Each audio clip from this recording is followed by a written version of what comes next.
Oi, pessoal, tudo bem? Estou aqui para fazer com vocês a tarefa do professor de Tomaso, lá na apostila 3, apostila 2, frente 142, módulo 12, tá? Inicia aí na página 293. E o tema da aula são os plateumintos, tá bom? Vamos ver aí o que o professor de Tomaso pediu para a gente resolver. Na 221 da UEL, ele diz: o grupo dos plateumintos é caracterizado pelo aparecimento pela primeira vez na escala zoológica da assimetria bilateral. Com base nesse fato, assinale a alternativa que apresenta as características que, durante a evolução desses animais, surgiram associadas ao aparecimento da assimetria bilateral. Gente, o que é extremamente importante que a gente saiba é que quando a bilateralidade apareceu, o sistema nervoso passou a sofrer uma centralização. E essa centralização ela aconteceu na parte anterior do corpo. A gente pode substituir o termo centralização na parte anterior do corpo por cefalização, tá? E se existe agora um centro que determina a maior parte dos comandos, que seria esse início da cefalização, a gente também tem um controle do movimento do corpo. Então, a movimentação do corpo passa a ter mais direção. Tá? Então, dentre as alternativas, a alternativa C é aquela que diz exatamente isso. A simetria bilateral ela trouxe a cefalização e a movimentação direcional do corpo, tá bom? Muito boa essa questão, viu? E super atual. Muitos vestibulares vêm pedindo para a gente discutir a questão da cefalização. Na 222, ele diz: os plateumintos são animais que apresentam um corpo achatado. E sua espessura quase desprezível proporciona grande superfície em relação ao volume. Se eu preciso de uma grande superfície em relação ao volume, o meu sistema de distribuição interno de substâncias ele é ruim. Ou seja, ele diz que essas características traz vantagens. O fato de ser achatado com um volume pequeno. E essa forma achatada relaciona-se então diretamente com a ausência do quê? É o que eu disse, de um sistema de distribuição interno ruim. Daí eu vou precisar aproveitar substâncias do ambiente. Pode ser oxigênio? Pode. Pode ser algum tipo de nutriente, no caso, por exemplo, das tênias, que ficam absorvendo ali os nutrientes do seu hospedeiro? Sim. Então, quando eu disser que os plateumintos são achatados, a grande vantagem de ser achatado é porque a distribuição de substâncias internamente ela é ruim. Tá? Daí eu tenho a ausência do sistema respiratório e a ausência do sistema circulatório. Muito boa questão, viu, gente? A 223 é uma da UFO, e eu adoro essas questões com figuras, tabelas, gráficos, quando eles aparecem. Especificamente essa questão, ela traz duas tirinhas que eu acho fantásticas. Na primeira, uma planária vira para a outra, e aparentemente a outra está barrigudinha, e ela diz: você está grávida? Sim. É menino ou menina? Sim. Aí ela olha para o leitor, ela interage ali com o leitor e diz: às vezes eu esqueço que somos planárias. Gente, o fato dela estar afirmando que é menino ou menina ao mesmo tempo, será que significa que não existe a dioicia, ou seja, as duas formas sexuais? Que eu tenho apenas uma forma que apresenta os dois sexos? Provavelmente sim. Na tirinha 2, ele fala, é um súdito, o rei e duas mães, e um bebezinho sendo disputado.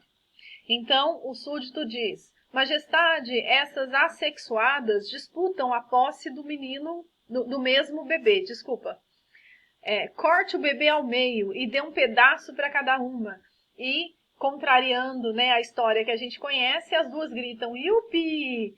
O que significa? Significa que mesmo que eu tenha um pedaço de uma das planárias, esse pedaço vai se regenerar.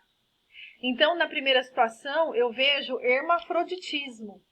E na segunda situação, eu vejo a capacidade alta das planárias, por exemplo, se regenerarem, tá bom? Daí, diante dessas tirinhas, a alternativa correta é a B, porque ele pergunta: as características das planárias retratadas nas tirinhas 1 e 2 por meio de situações fictícias referem-se respectivamente ao fato delas serem hermafroditas e regeneráveis. Lindinha, né, essa questão? Ah, eu adoro questão com figurinha. Por falar em questão com figurinha, olha essa, 234. A figura a seguir representa fases da reprodução sexuada da planária. A cópula, com troca de espermatozoides, que está aí à esquerda, e rompimento de casulos, que está aqui à direita. Gente, na cópula eu vejo claramente que eu tenho troca, né, de gametas e que essa fecundação é interna. E quando eu olho para esses casulinhos arrebentando, eu vejo as pequenas planárias saindo delas, ou seja, desenvolvimento direto. Então, com base nos dados apresentados, pode-se afirmar que as planárias possuem fecundação interna, porque a ideia é que a gente olhe para essa figura e entenda o que a figura está dizendo. Aí vocês podem me perguntar o seguinte: Fer, mas e a alternativa E, que ele diz que elas têm grande capacidade de regeneração? Elas têm mesmo, só que a figura não mostra isso, tá? A figura mostra uma fecundação interna e mostra o desenvolvimento direto. Por isso que a D também está errada, porque ele diz que tem desenvolvimento indireto, quando na verdade a figurinha da direita ela me mostra claramente que a planária já nasce uma planariazinha. Ela só cresce, tá bom? Então, muito boa 234, inclusive para a gente discutir, né? A importância da análise do elemento que o seu avaliador vai te dar. Se ele te dá uma figura, saiba ler a figura. Se ele te der um gráfico ou uma tabela, saiba ler esses elementos, tá bom? Vamos passar para a próxima? 237 da Unifesp. Gente, essa questão ela sempre é campeã de audiência no plantão.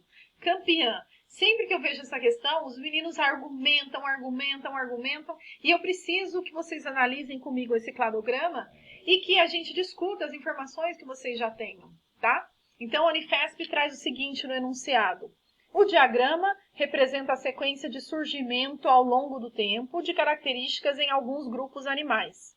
No diagrama, que sempre é lido da esquerda para a direita, há grupos que aparecem antes que uma característica tenha sido assinalada. Isso significa que eles não a possuem. Todos os grupos que surgem depois de uma dada característica, estes a possuem. Então, vamos lá. Quem que foi o primeiro grupo a apresentar células eucarióticas? Tem que ser protozoários, tá bom? Tem que ser protozoários. Na B, ele pergunta, né, quem é o grupo que apresenta tecidos. E esses tecidos, eles não se referem necessariamente aos tecidos embrionários. Na verdade, quando ele diz tecidos, ele quer dizer aglomerados multicelulares, tá bom? Então, quando eu penso nos poríferos, principalmente naqueles poríferos mais complexos, eu tenho alguns tecidos até um pouquinho especializados em alguma coisa. Mas a formação de aglomerados multicelulares, né, que na verdade compõem o mesmo organismo, ele está em B, em poríferos. Poríferos já são multicelulares, tá? O aparecimento de órgãos aí. Os órgãos, eles aparecem a primeira vez ali nos quinidários, tá bom? E por fim, a simetria bilateral, que a gente jamais poderia errar. O primeiro grupo a apresentar são os plateumintos. Por isso, a alternativa A. Essa questão ela é sempre muito discutível lá no plantão, tá? Mas a gente não pode esquecer que a simetria bilateral surgiu a primeira vez nos plateumintos. Essa é uma característica extremamente importante que aparece e vem aparecendo nos vestibulares que vocês estão pensando aí em enfrentar no fim do ano.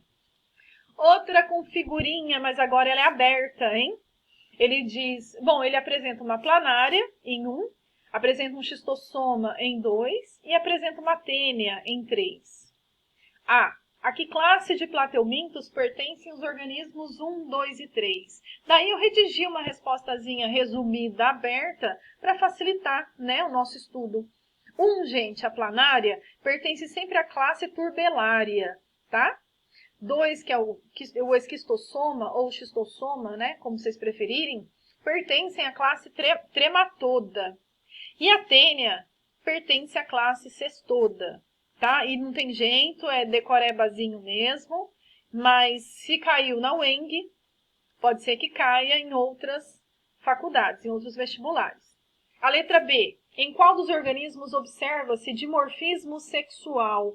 Bom, a planária, gente, ela é um tipo só hermafrodita, né? A tênia também.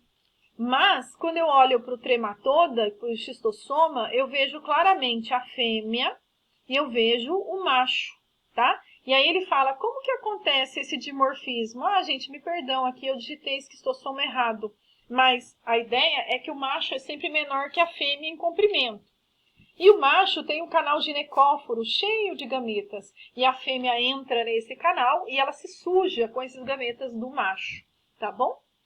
E C, quais são os parasitas do ser humano? Então, eu posso ter a barriga d'água, né? A esquistossomose, provocada aí pelo 2, que é o xistossoma. E eu tenho a teníase, ou cisticercose até, provocada aí pelo organismo 3, que é da classe cestoda, tá bom? É uma boa questão, uma questão mais para a gente treinar mesmo a classificação aí dentro do grupo. E vira e mexe aparece, tá, gente? Por que algumas classes aparecem mais, né, as classificações aí? Porque geralmente esses grupos, eles têm uma influência muito grande na vida humana, principalmente quando a gente faz referência às doenças, às parasitoses. E esquistossomose e teníase certamente são duas parasitoses muito importantes no cotidiano humano, tá? Por fim, a última, 240, um estudante analisou 2 animais pertencentes ao grupo dos plateumintos e fez as seguintes observações. O animal A apresenta dioicia, dimorfismo sexual muito evidente e hábito parasita. O animal B apresenta monoicia, tem vida livre e mede poucos centímetros. Então ele pergunta, quais animais podem ser A e B? Bom, se são ambos plateumintos, A pode ser o xistossoma mansoni, me perdoem aí por não estar em itálico, e o xistossoma pertence, gente, à classe trematoda, inclusive que a gente viu isso aí na questão passada. E o animal B pode ser uma planária pertencente à classe da turbelária. Aí depois ele continua, como deve ser a fecundação em cada animal?